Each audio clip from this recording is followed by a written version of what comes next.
So, you might have heard that Yellowstone National Park is sitting on top of a giant supervolcano. That's a reason why the area can boast powerful geysers and hot springs. But it also means that underneath Yellowstone, there is an enormous magma chamber. In 2015, researchers from the University of Utah found out that this chamber was much bigger than everyone had previously thought. They even found one more reservoir with magma under the top one. Apparently, the more spacious the chambers are, the more magma they contain. Together, the two reservoirs store a glob of magma that could easily fill the Grand Canyon not once, but 11 times. But you know the most worrying thing about the magma chambers? They tend to push against the ground above them. As a result, the land in Yellowstone rises about 1 to 2 inches a year. On top of that, Yellowstone has the status of an active volcano, and its volcanic explosivity index, yes, there is one, is 8 out of 8. Such a high number means that if this volcano erupted, it would be an apocalyptic event. To put it into perspective, the eruption of Pinatubo in the Philippines in 1991, which is considered the most powerful in living memory, was given a mere 6 on the volcanic explosivity index. Ha, loser. Now, let's figure out if there's anything to worry about. In March 2023, the University of Utah seismograph stations recorded 354 earthquakes in the entire region of Yellowstone National Park. Sounds like a lot. But keep in mind that the most impressive event of the month was a mini earthquake of magnitude 3.7. It was part of a swarm of 106 earthquakes that began on March 29th and continued until the end of the month. Yep, earthquakes apparently also come in swarms, so be aware. Experts say that Yellowstone's seismic activity is, well, kind of more active than usual, but it's really nothing serious. A geophysicist working at Yellowstone Volcano Observatory called Michael Pollan claims that the volcano won't erupt anytime soon. For this to happen, there must be enough magma ready to erupt beneath the surface. Whew. There should also be enough pressure to cause this magma to rise. But neither of these conditions exist today. According to the expert, Yellowstone is stable now. At the same time, Pollan and his team are keeping track of all kinds of underground activity, looking for warning signs of possible eruptions. Some of them can be the frequency of earthquakes and ground deformation. Thousands of mini earthquakes, coupled with extreme changes in the surface of the ground in that area, can be alarming. The team also monitors the temperature of the park's thermal features. That's another noteworthy sign of a potential disaster: park-wide changes in geyser activity, as well as gas and thermal emissions. So, despite the media claims that Yellowstone is due to erupt soon because the last eruption happened 70,000 years ago, that's not how volcanoes work. Experts say that it's one of the most popular misconceptions about volcanoes. They don't follow timelines. If a supereruption did happen, though, the most worrying thing for us would not be the lava flows, and not an earthquake that would most likely accompany the natural disaster. No, the worst consequence of such a supereruption would be ash and ashfall. Let's have a look at what it was like when the Yellowstone volcano erupted many years ago. There have been at least 3 supereruptions in the history of the volcano. The most powerful of them was 2,500 times more devastating than the terrifying eruption of Mount St. Helens in Washington state in 1980. As for the most recent supereruption, it was dubbed the Lava Creek eruption. It formed the Yellowstone caldera after spewing out an insane amount of dust, volcanic ash, and rock into the air. Recently, scientists have also learned about 2 other previously unknown supereruptions that happened around 9 and 8.7 million years ago. The younger of the 2 is now considered to be the largest recorded event of the whole Snake River Yellowstone volcanic province. Anyway, let's have a look at what was going on all those millions of years ago. Because I wasn't around then, so we're all assuming this stuff based on evidence. The first signs of the disaster appeared long before the catastrophe broke out. For thousands of years, the heat had been welling up from within the planet's insides. It had been melting rock beneath the planet's crust and leaving behind huge chambers. They were filled with a pressurized mixture of semi-solid rock, magma, water vapor, and different gases, including carbon dioxide. All this scorching underground soup was expanding since more and more magma arrived with time. The land over the volcanic system was rising upward almost unnoticeably. A year before the supereruption, Yellowstone gave a warning, a burp maybe, but that long ago there was no one who could interpret these signals. Plus, those alarming processes were mostly going on underground. For example, decompression releases gas bubbles. While bursting, such bubbles can often power particular kinds of eruptions. Months before the eruption, small-scale earthquakes became more frequent and more intense. The ground in many spots all over the supervolcano got hotter than it used to be. Surface lakes and groundwater also became warmer. If people had been around at that time, they would have noticed unusual steam fogging in that area. Not long before the eruption started, the growing pressure pushed the ground over the magma chamber up. This created a dome-shaped uplift. Narrow cracks started to open along the edges of this dome. Imagine opening a bottle of soda after you've shaken it. Something like that was happening near the volcano. Think Mentos and Diet Coke. The pressure was released through the fractures when gases were bursting out from under the surface. So right before the disaster, the ground around the Yellowstone volcano lifted. Geothermal pools and geysers heated up to boiling temperatures and got more acidic than usual. The magma started to rise toward the surface. At one point, the rock roof of the magma chamber couldn't resist anymore, and the eruption kicked off. Small but constant tremors began to move the ground days before the catastrophe. But the real shaking didn't start until several minutes before the eruption. With a deafening roar, a massive column of lava and ash hurled up into the air. Within several minutes, a pyroclastic flow rushed across the area at a hurricane-force speed. Such a flow is a liquid mixture of half-solid lava pieces, volcanic ash, and hot, expanding gases. It looked like an extremely hot, toxic snow avalanche. With a temperature of about 1,300 degrees, it was burning everything in its path. The volcano kept pumping ash for days on end. For all living creatures, ash fallout was one of the most dangerous consequences of the eruption. Volcanic ash turns into glassy cement within seconds of being inhaled. Most animals didn't have a chance to survive. Even thick trees started to collapse under the weight of this dense substance. It only took a couple of days until a thick layer of ash covered huge territories. After the ash got into the stratosphere, the temperatures all over the world started to drop. The eruption was rich in sulfur, which is an effective sunblocker. That's why it soon got so cold that there was no summer in the whole world for the next several years. Animals couldn't find food and clean water. This natural disaster, called the Gray's Landing supereruption, was colossal. That's how researchers described it in their recent studies. It affected a huge territory. The streams of lava enameled an area as large as New Jersey in scorching hot volcanic glass. It instantly sterilized the land surface, wiping out all the plant life that had been thriving there before. Now, if such an eruption were to happen these days, it would cover Colorado, Utah, and Wyoming with almost 3 feet of toxic volcanic ash. Many regions would be plunged into darkness. Even the coast, where most Americans live, would experience problems with the spread of the ash cloud. It would destroy crops and contaminate pastures, ruin power lines and electrical transformers. Well, so I'm sure you'll agree with me, it's a good thing that such a disaster isn't expected to occur anytime soon. Hey, we got enough other stuff on our plate. It happened in Iceland on Friday, March 19, 2021, at 8:45 p.m. About 20 miles southwest of the capital. Molten rock suddenly burst through the surface from below. Bright lava fountains then lit up the night sky.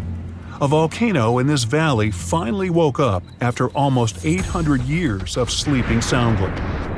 We divide volcanoes into three categories: active, dormant, or extinct. Around 1,900 of them around the globe are considered active. That means they've erupted in the recent past and will likely do it again in the possible near future. Dormant volcanoes haven't popped off for a long time, but they still may in the future. You could say they're sort of sleeping. As for extinct ones, those guys haven't done anything in more than 1 million years. The eruption in Iceland wasn't super explosive, and this all happened 6 miles from the nearest town, so everyone was perfectly safe. Many even came to see it up close, while other brave visitors tried to fry eggs and bacon on the lava. Just be careful not to burn your breakfast black. Lava can be over 2,000 degrees Fahrenheit. It burns everything in its path. Yet it also produces some of the most fertile land for agriculture. This eruption gave a relatively small amount of lava at first, but it's been spreading across the valley in different directions, forming a sort of shield that's constantly growing. You can never really predict how fast a lava flow will be until you see it. It all depends on how thick it is and how steep the mountain slope. Lava can ooze slowly at about 20 feet a minute, a fraction of the average person's walking speed. Or it can flow as fast as 30 miles per hour, which even the fastest person on Earth can't outrun. But the lava isn't even the most dangerous thing about volcanoes. That would be the toxic gases spewing from the eruption. And those spread faster and further than the lava flow. Luckily, in Iceland's case, the wind has been blowing these gases away from residential areas. Scientists weren't surprised this volcano erupted. They knew it was coming. Increasingly stronger earthquakes had been shaking this area for the past 15 months. There were 50,000 earthquakes within just the 3 weeks leading up to the eruption. That's 100 per hour. The volcano has been active since March, and geologists say this could last for weeks, months, years, or even decades of constant eruptions in the area. Mount Shasta is in the top 5 most dangerous volcanoes in the U.S., so geologists are keeping a close eye on it. The last eruption was in 1250. I wasn't around then, but this volcano erupts every 600 to 800 years. Which means, tick-tock, we're due any day now. About an hour from Portland, Oregon, there's an active volcano that last erupted in the 19th century. Next time it goes off, scientists think it'll produce larger amounts of ash and dust. This could cause an electrical blackout and make water unsafe to drink in the area. But the experts pay close attention to Mount Hood. They'll be able to give plenty of warning so people can react in time. Kilauea is one of the most active volcanoes in the world. It's been erupting almost constantly since 1983, making it also one of the longest eruptions known on Earth. It's the youngest land volcano in Hawaii. Volcanoes can take thousands of years to form, but others can pop up practically overnight. A volcano in Mexico just erupted in an open field in 1943 and started growing from there. Within a year, it was almost 1,500 feet tall. When the eruptions finally stopped 9 years later, the mount had reached a height of over 9,200 feet. Mount Fuji is an iconic symbol of Japan. The last time it erupted was in 1707, and it sent a shower of burning rocks as far as 60 miles away. If a similar eruption happened today, Tokyo would be within that vicinity. Mount Fuji is right on the Ring of Fire, that horseshoe-shaped region in the Pacific Ocean full of active volcanoes and earthquakes. From one end to the other, it's almost 25,000 miles long. It could wrap all the way around the Earth's equator.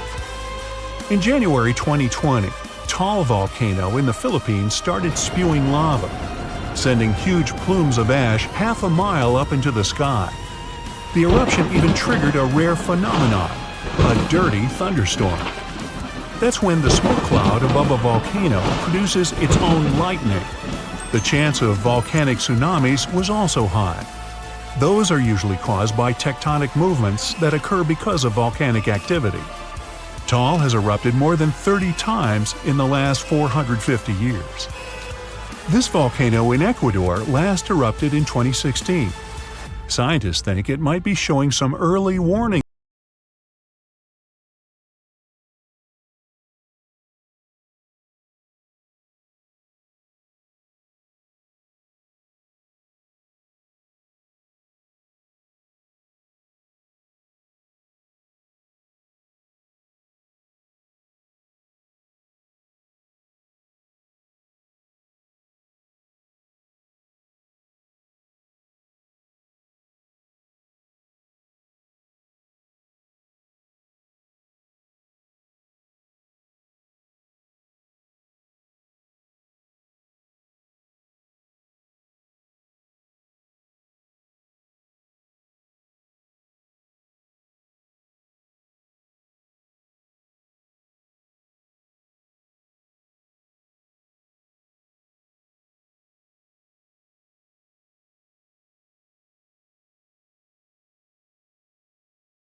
it travels faster and further than the stuff coming out of most volcanoes.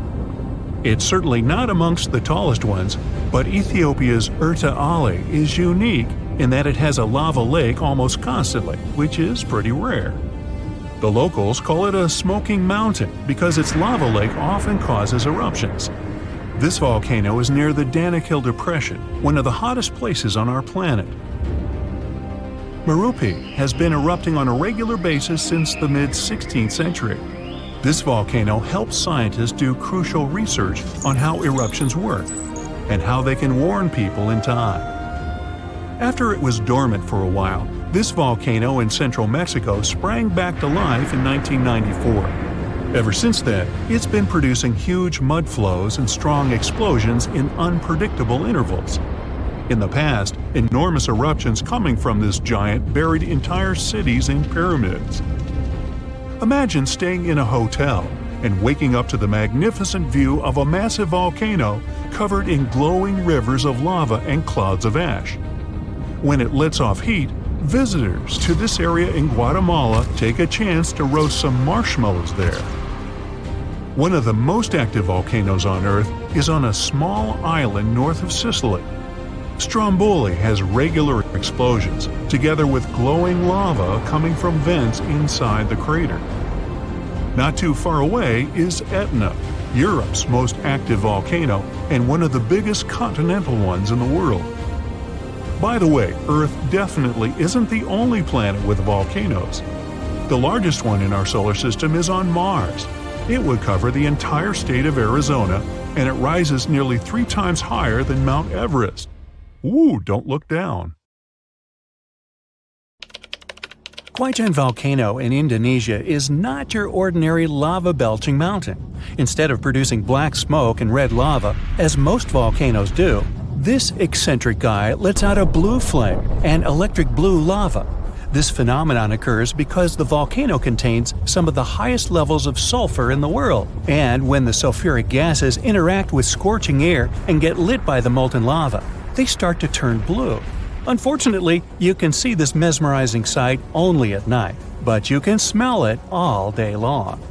By the way, the world's largest acid lake is also located inside this crater. The Dead Sea has a high concentration of salt and minerals compared to other seas, even though it's technically a lake. Swimming is almost impossible, but people go there for the natural chemicals for the body. Floating on the surface is a great way to relax. This ancient body of water got its name because no macroscopic organisms can live there since it's 9.6 times saltier than oceans. Only a few bacteria and fungi can be found enjoying the salt. It's also Earth's lowest elevation on land at 1,400 feet below sea level.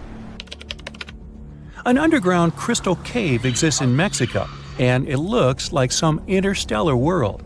It's roughly 1,000 feet beneath the surface, with each spike measuring up to 35 feet in length and weighing up to 55 tons. These are some of the largest crystals in the world. Luscantire Beach is an endless strand of white sand dunes and azure water. But don't let the tropical vibes fool you. It's located in Scotland. That's why it mostly looks like this during May and June only. In December, the place gets only an average of 1 hour of sunshine per day, making it way more dramatic and monochrome. The Georgia Guidestones is a collection of giant stones in a star pattern. It has inscriptions in 8 languages, including Hindi, Chinese, and Swahili. It also has an astronomical calendar finished in 1980 and was built to last centuries. No one knows who built it or why. All the way over in sunny California is Sequoia National Park, home to the giant forest. It's been around for thousands of years. More than 8,000 of these colossal trees rule the land, including 10 of the largest living plants in the world. The General Sherman sequoia is estimated to be up to 2,700 years old and is recognized as the world's largest known living tree by volume. The famous stone heads of Easter Island have been around for hundreds of years. No one knows exactly why they were built. Some scientists think that local people believe the statues would make the soil more fertile. Soil analysis proved the heads did their job well. It's the best agricultural spot on the island. The chemical composition of the ancient hot springs in Pamukkale, Turkey, makes the water pouring over the edge look magical. They're not only good for cleansing your body, but the mind too. All the way in Saudi Arabia is a rock sliced perfectly in the middle with 2 pieces sitting parallel. What makes Al Nasla so unique is that it wasn't artificially done, but is a result of nature's work over the years.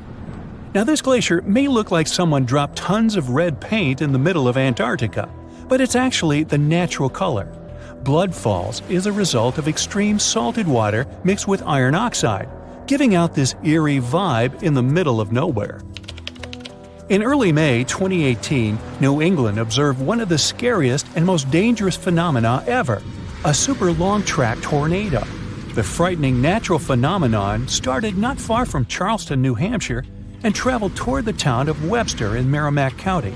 It took the tornado 33 minutes to cover 36 miles and become the 3rd on the list of the longest track tornadoes in New England. In the Philippines, you can swim in some of the most crystal-clear waters and discover an underwater world below you in the province of Palawan. The municipality of Coron has white sandy beaches with many small boats riding through the many amazing sceneries. Tristan da Cunha is a small volcanic archipelago in the Atlantic, with the only neighboring cities of Buenos Aires, Argentina, and Cape Town, South Africa. It takes 7 days by ship to get to this unique place. If you want to escape from the rest of the world, staying with the 280 locals will make you feel like you're away from everything. During the first week of January 2018, unusually cold weather in the northeast United States froze the Atlantic Ocean in North Falmouth, Massachusetts. What's more, the ocean was frozen so thoroughly that people were walking on the waves. Now, that's obviously something you don't see every day. Red sand is what makes this beach unique and why tourists flock to Tianjin, China. A red-colored plant called a sueda salsa dwells in the saltwater. The whole beach is covered in red, with only the top layer of the sea visible. If there ever was a thing that said, "I defy gravity" out loud, it's the stone of Davasco in Argentina. The huge 300-ton boulder stands precariously on the edge of a cliff and rocks a little bit from side to side in the wind. People even checked it by putting glass bottles under one of its edges. They exploded with another movement of the rock. Unfortunately today, you can't see this wonder of nature as it was a century ago. In 1912, the boulder suddenly dropped from its perch, which it had occupied for literally hundreds of years. The people of the nearby town of Tandil were so sad about this event that 95 years later, in 2007, they decided to restore the stone. They made a plastic replica of the rock and put it on the same spot and even in the same position. So, even today, coming by Tandil, you can see its famous balancing boulder. More of a symbol now, of course, because it's no longer rocking and only weighs 9 tons, but instantly recognizable nonetheless. Socotra is an alien-like island off the coast of Yemen in the Indian Ocean, with one of the most unique trees ever seen. It's called the dragon tree, and it can only be found on this amazing island. In 2008, it was labeled as a World Heritage Site. If you ever see a tight burning column of air, don't panic, it's not the end of the world. The creepy combination of whirlwind sounds and scorching inferno means that you have crossed paths with a fire tornado, also known as fire twister or fire whirl. This dangerous phenomenon occurs mostly during wildfires. These fires create a big area of superhot air just above the ground. When this scorching air gets mixed with the cooler air higher up, it results in a whirlwind that churns up burning debris and flames. The most powerful firenadoes can stretch hundreds of feet into the air. The House of Mystery in Gold Hill, Oregon, amazes its visitors with gravity-defying effects. You can't stand straight there, always leaning to the side and having to hold on to something for balance. Balls roll upwards. There's also a broom that stands perfectly still wherever you put it, unlike virtually everything else in the shack. The local Native American tribes called this place the Forbidden Ground, even before the house was built there, and they avoid approaching it. The owners of the shack, though, decided to turn it into an attraction, and they succeeded. They created an atmosphere of mystery around the place, and spread the news about it in newspapers and later on the internet, and voila! A perfect anomaly is made. In fact, it's no more than a curiosity. A human-made optical illusion that tricks your eyes and other senses. Now, if you travel to the Philippines, Indonesia, or Papua New Guinea, you'll have a chance to see some of the most unusual and cheerful trees in the world. The trunk of the rainbow eucalyptus looks as if it had been painted orange, green, red, purple, yellow, brown, blue, hey, you name it. Some trees are so bright that they seem artificial. The rainbow eucalyptus regularly sheds strips of bark, which reveals a bright green layer underneath. A bit later, this green layer gradually changes its color, and since the shedding happens at a different time in different places on the trunk, the tree starts to look multicolored and very attractive. Yemen is home to the oldest skyscrapers in the world and the oldest metropolis. The ancient city of Shabam is considered to be the Manhattan of the desert, due to the collection of mud buildings popping out of the desert floor. It used to be a caravan stop during ancient times. If you've ever been to Yellowstone National Park, you were probably mesmerized by its geysers, which spew superheated water and steam high into the air. But an even more intriguing thing actually hides underground. I'm talking about that underfoot plumbing system that makes those grand eruptions possible. About that, there's good news. Recently, researchers have succeeded in mapping the national park's hydrothermal plumbing system with the help of a giant flying magnet. As a result, scientists have managed to document all these features in stunning detail. The thing is, Yellowstone houses the world's largest hydrothermal system. It contains over 10,000 features, like geysers, mud pots, hot springs, and steam vents. They're fed by a network of underground water pathways. Those get overheated by magma flowing underground. It causes the water to rise to the surface. Now, no one actually knows much about the workings of this system, but the newly created maps might finally shed light on it. Experts explain that their knowledge of Yellowstone has a subsurface gap. That's why it's often called a mystery sandwich. Scientists know quite a lot about the features on the surface because they can observe them directly. And they know what's going on in the magmatic and tectonic system several miles below the surface. But they haven't figured out what's happening in the middle yet. So, I must tell you about that giant flying magnet used for research. It's known as SkyTem. It was attached to a helicopter and flown over Yellowstone several hundred times, scanning the ground below. The magnet is made up of an 82-foot-wide charged wire loop. Its main task is to generate a strong electromagnetic field. And since different kinds of material, like water or rock, respond to this field differently, scientists managed to create a few subsurface maps for the first time ever. The mapping technique also allowed the researchers to differentiate between magma and bedrock, since they have a bit different magnetic properties. And the team got a chance to see how the magma and water interact and create those mind-blowing geological features on the surface. The team got high-resolution maps to a depth of around 500 and 2,300 feet, and low-resolution maps showing what's going on at a depth of up to 1.5 miles. At the same time, the researchers think that the hydrothermal system itself may stretch as far as 3 miles below the surface. If they're right, it means they've only mapped the top half of Yellowstone's plumbing system. Anyway, remember how I said that scientists know pretty much about the bottom part of the Yellowstone sandwich? They have such a good idea about the tectonic plates and deep fault lines because the park's frequent earthquakes provide them with a lot of opportunities to study different phenomena. In July 2021, for example, more than 1,000 earthquakes rocked the area. These days, the team of researchers knows much more about some famous features, like the Old Faithful Geyser or the Grand Prismatic Spring. They've also found out that individual hydrothermal features on the surface can actually be connected to others, which can be as far as 6 miles away from them. Another interesting discovery is that even though Yellowstone geysers and hot springs vary in size, shape, color, volatility, and chemical composition, they are mostly fed by very similar underground sources. That means that the difference between the features appears closer to the surface. Now, I'm sure you've seen the iconic image of Yellowstone with a large rainbow-colored spring, fiery orange at its edges. So what makes these hot springs so colorful? Surprisingly, these awesome hues come from microscopic creatures. The temperatures in the springs are so high, they can easily and quickly cook you. Plus, the water there is super acidic, like the liquid in a car battery. But there are certain types of heat-loving microbes that don't mind these crazy conditions. You can even say they're thriving there. So every ring of a different color is, in most cases, a ring inhabited by different bacteria. And each species is adapted to a particular temperature or pH level, which measures how acidic this or that environment is. For example, take the Grand Prismatic Spring, yes, the iconic one.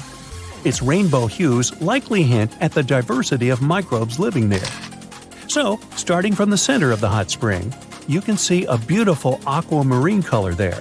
That's where the water temperature is the highest, reaching 189 degrees Fahrenheit, because this area is right over the underground water source. The water there is too hot even for microbes. That's why what you see is mostly clear water. As for the reason for its blue color, it's the same as why the sky is blue. Sunlight hits the surface of the water and the light scatters, but the blue light scatters the most, getting reflected back to your eyes. Now, the next ring of color is yellow, all thanks to certain cyanobacteria. The temperature in this yellow ring reaches 165 degrees Fahrenheit. If the conditions in the hot spring were a bit different, these bacteria would create a blue-green hue, thanks to a green pigment called chlorophyll. But since the sunlight hitting the spring is too intense, the bacteria start producing another type of pigment. It's called carotenoids. And guess what? It acts as a sunscreen for the bacteria. And since this pigment is orange, the normally green bacteria get a yellowish hue. And finally, we've got that bright orange color closer to the edges of the prismatic spring. It's a bit cooler there, around 149 degrees Fahrenheit. In this part of the spring, you can find several types of bacteria. They all produce substances that give the spring this bright orange color. And finally, right at the edges of the spring, the temperature is cooler, around 131 degrees, and a greater variety of microbes can survive there. All of them combined give the edges of the spring that red-brown hue. But scientists believe that people and their activity may have influenced the colors of Yellowstone's hydrothermal features.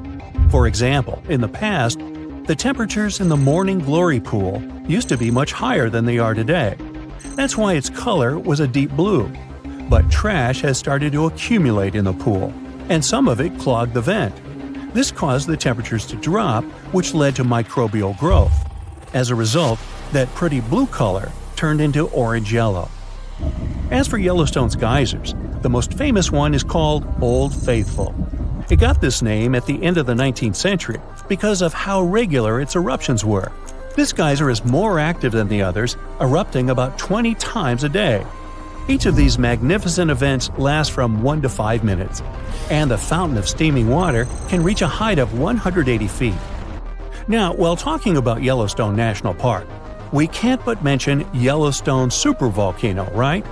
Supervolcanoes appear when huge volumes of magma are trying to escape from deep underground. Eventually, they burst through Earth's surface. Sometimes all this magma gets stuck, unable to break through the planet's crust. And then, massive pools of pressurized magma gather at a depth of several miles. The pressure keeps growing because more and more magma is trying to get to the surface. At one point, a super eruption goes off. You don't necessarily want to be around for that. Over the past 50 years, the Yellowstone caldera has risen almost 3 feet. It shouldn't alarm you, though. Experts are sure it's a natural behavior for Yellowstone. Periods of dome-shaped uplift are followed by the caldera lowering. Scientists think the supervolcano doesn't present any danger at the moment. For an eruption to happen, the magma inside has to be at least 50% molten. With Yellowstone, this number is just 5 to 15%. Even better, a recent study made the researchers believe the hotspot might be in a state of decline right now, even despite all the breathing and dome-raising activity. There have been at least 3 other super eruptions in the history of Yellowstone volcano. They happened 2.1 million, 1.3 million, and 640,000 years ago, long before video. The most recent super eruption was dubbed the Lava Creek eruption. It formed the Yellowstone caldera after spilling out 240 cubic miles of rock, dust, and volcanic ash. No thanks, I'll pass. The ground shakes beneath you. The pictures rattle on the walls. You hear a rumble off in the distance. Then, boom, a deafening explosion. The shockwave blasts through the windows and sets off car alarms. You duck under the dining table for cover, but then you remember you live not far from a supervolcano in the middle of a tropical jungle. So, staying in one place isn't a good idea. The shaking finally halts. You take this chance to peek outside and see a giant cloud of smoke covering the sky. It's lunchtime, but you wouldn't know it. The sun is completely veiled and darkness falls. The power's out in the whole city. In this darkness, you see red molten lava shooting from the sky and spilling on the rim. You run outside along with dozens of your neighbors. Your priority right now? Find safe shelter and fast.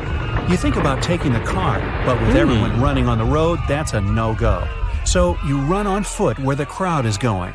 Supervolcanoes are in a league of their own when it comes to natural disasters. Surprisingly, it's not all about size or height.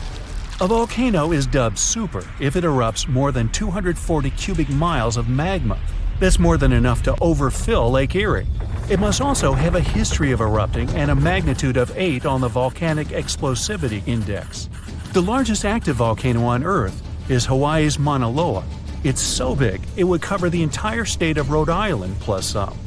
And next time you see a commercial plane flying high in the sky, remember that 30,000-some-foot altitude is about as tall as Mauna Loa is from base to summit.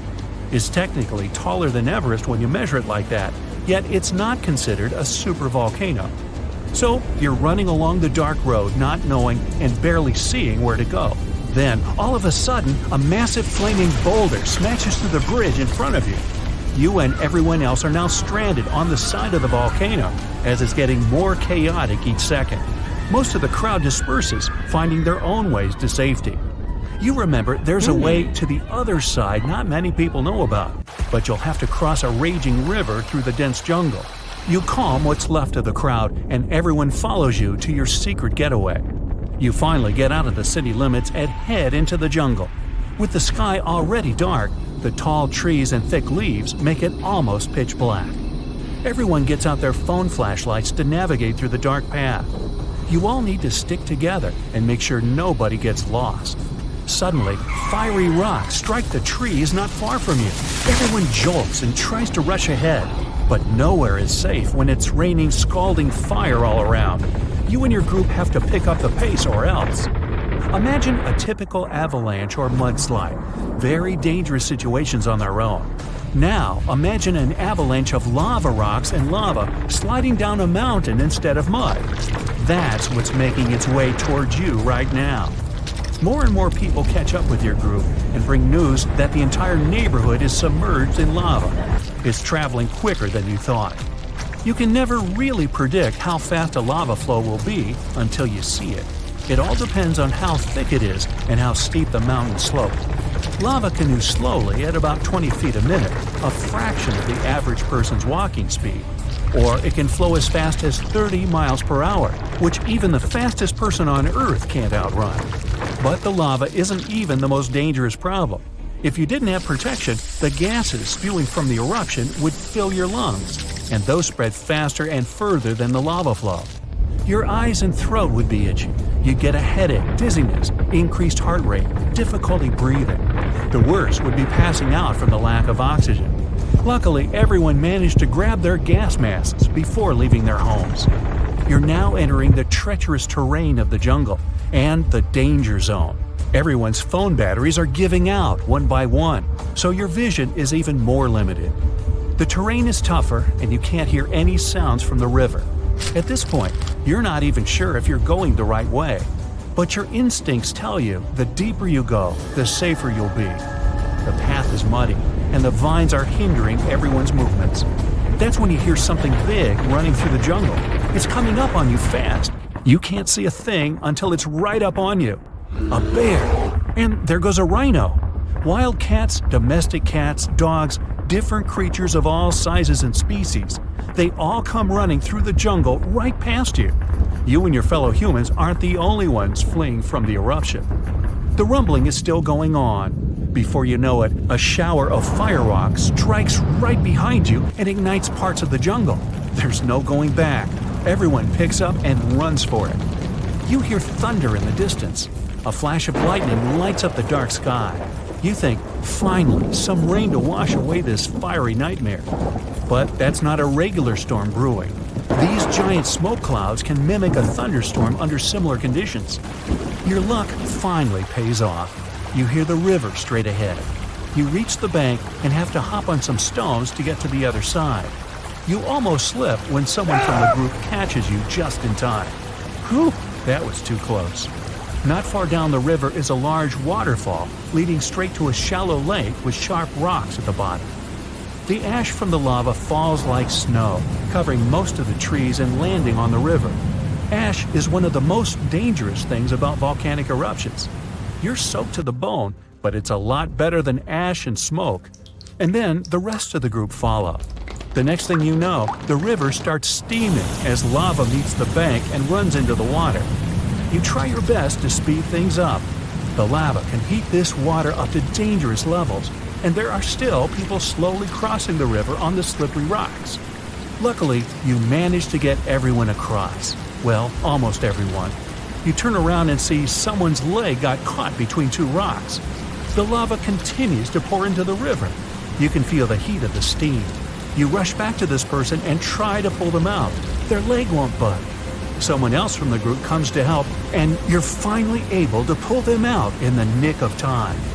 You and everyone else, now exhausted from your trek, keep going as far as possible. That's when you see the main road that connects you to the broken bridge. There are others on the road that got out safely, and even some cars filling up with survivors and heading fast out of the area. The volcano is still spewing lava, and the entire city is flooded with it. What was once your town now looks like a giant burning lake. Planes and helicopters can't fly because of the smoke and ash, so don't count on an air rescue. You're still at risk even though you're on safer ground, so it's still too early to celebrate. Everyone continues to move away from the city. The further, the better. The ground continues to shake, but this time it's even more intense than before. Supervolcanoes are powerful enough to cause many earthquakes, but it's a good thing you're out in the open, far from the buildings and debris in the city. Now, back to reality. Rest assured that a volcanic eruption of this intensity won't happen for a very long time, as in millions of years. Besides, thanks to warning systems and humanity's preparation for such an event, it's extremely rare for even a regular volcano to do as much damage as it could. So, don't scratch Yellowstone off your travel list just yet.